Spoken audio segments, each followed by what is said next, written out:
Yeah, you don't really know what you're getting yourself into.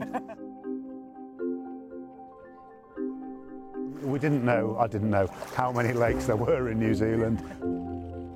There were quite a lot of lakes.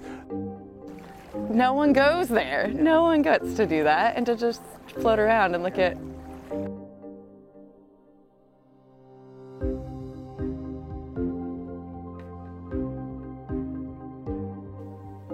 Here is someone swimming the length of a pool. And another. And another. Kind of boring, isn't it? There's nothing wrong with pool laps. But there's so much more to the sport of swimming. So much more beyond that thick pool bottom line. Especially if you live out here in the lower south of Aotearoa, New Zealand.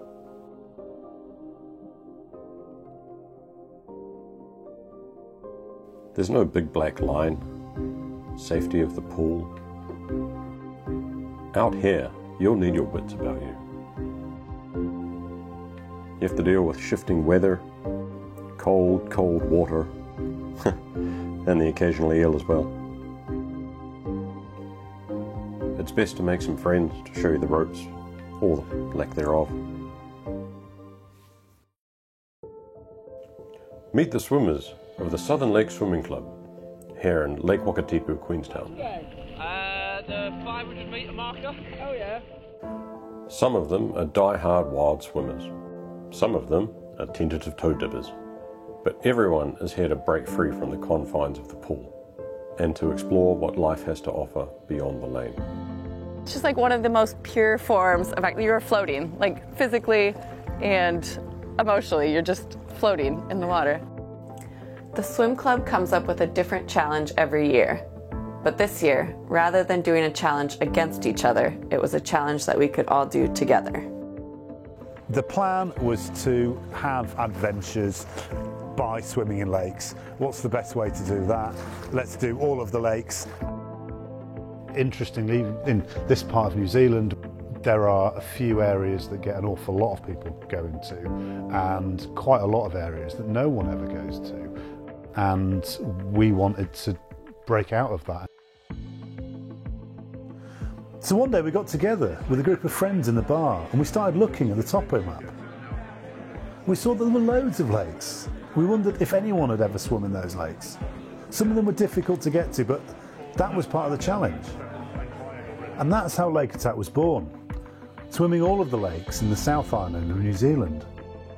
And then obviously, as part of the Southern Lake Swim Club, that was too big a challenge for us. So we could ask all of the swim clubs in New Zealand, see if they could swim them all.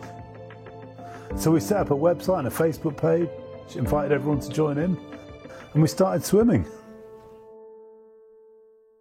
The first lake we did was Lake Alta.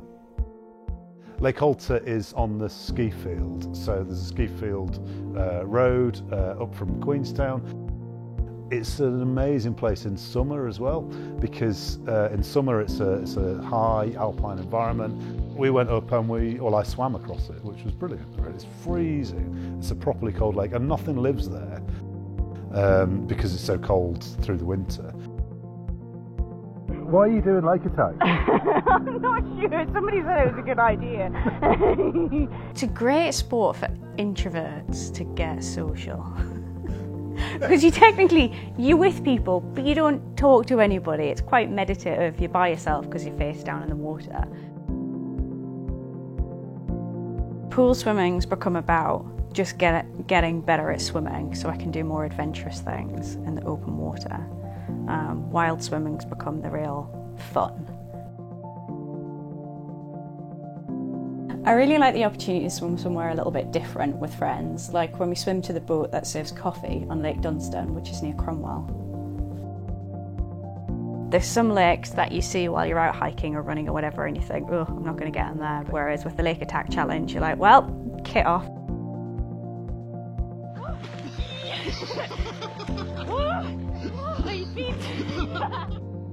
10 minutes. Oh shit, it's 10 minutes now. Let's go, let's go.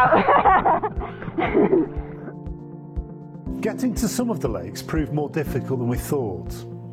Like Lake Hope, which is probably only 6k from my house. We thought we'd try and find a new way to get there. We wanted to try a 2-day mission with an overnight camp high on the mountain ridge. We didn't know what to do. We don't know whether to try and hit Lake Hope and then fail, or try and go to the stupid unnamed town down there, but it's going to be 200 metres down. It's awful. So maybe we'll go to the unnamed town over there, and maybe the unnamed town's over there, and then swim in the ones at White Creek, and then go over and swim in Lake Alta. That sounds like an amazing mission. We are totally going for our first objective of this weekend and not something that we didn't want to do first. So this is Lake Hope, yeah. Paul enjoying his tea, It's beautiful. Bethany a coffee, and Anneke her hypothermia.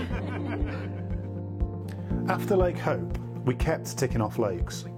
We're a little bit off the beaten track. It's not impossible to get to, but it takes a little bit more planning, a little bit more logistics. You know, you can get to them, so that works.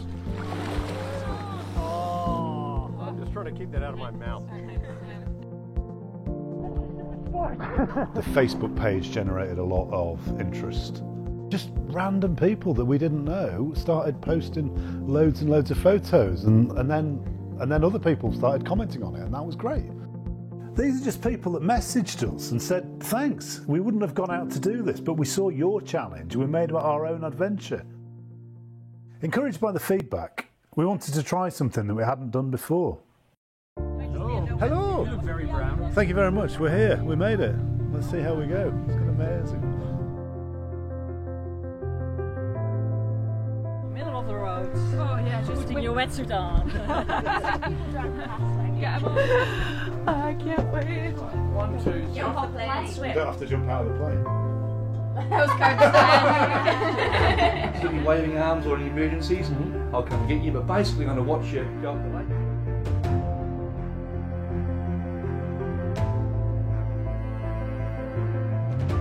It's a boat and a plane all at once, like just such a bizarrely specific thing. It works really, really well in Fiordland, which is just essentially a jungle littered with lakes that are really hard to get to.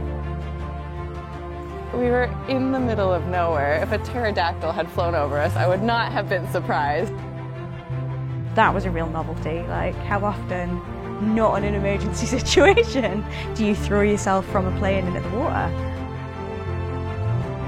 Who gets to go land in a lake in the middle of nowhere and like float around? I wouldn't even say that we swam that much. We floated around looking at the... We are in the Fiordland, swimming the length of Lake Alice. It's lovely. And the colour of the water was really different. Yeah, it was really tanniny and just smelt very Fiordland. Amazing. There's a fine line between bravery and stupidity, you know that? Looking up and being like, this is just a really different viewpoint of Fiordland. Pretty unreal experience that I would never ever have considered doing if it wasn't for Lake Attack or my friends and being weirdly encouraged to do crazy things.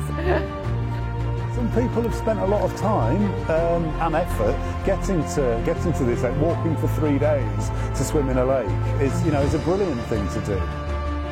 Created a community around this event and challenge. It just makes it fun. It makes it a team mission rather than your own adventure, which is always more fun. Dare each other to go a little bit further, or maybe to swim a little bit faster, or to explore new places, and yeah, it's a real good sport to do.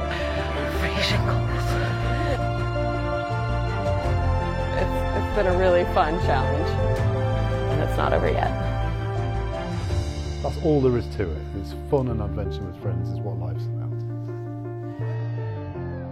And yeah, it's worked. I think that's the nice thing, that it's really got people going to different lakes that they wouldn't ordinarily have swum in and having adventures, and that's what we wanted to achieve, and I think that's what we've got. The Lake Attack Challenge became a project that brought people together.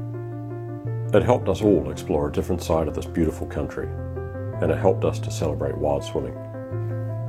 Over the course of the summer, we have swum in over 90 South Island lakes.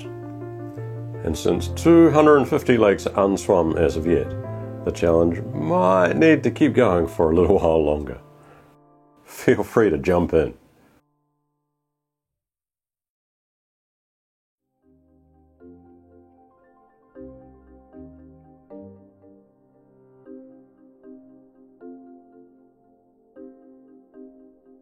Swim. Everyone thoroughly enjoyed it, and we're now lovely and warm and refreshed and feeling beautiful.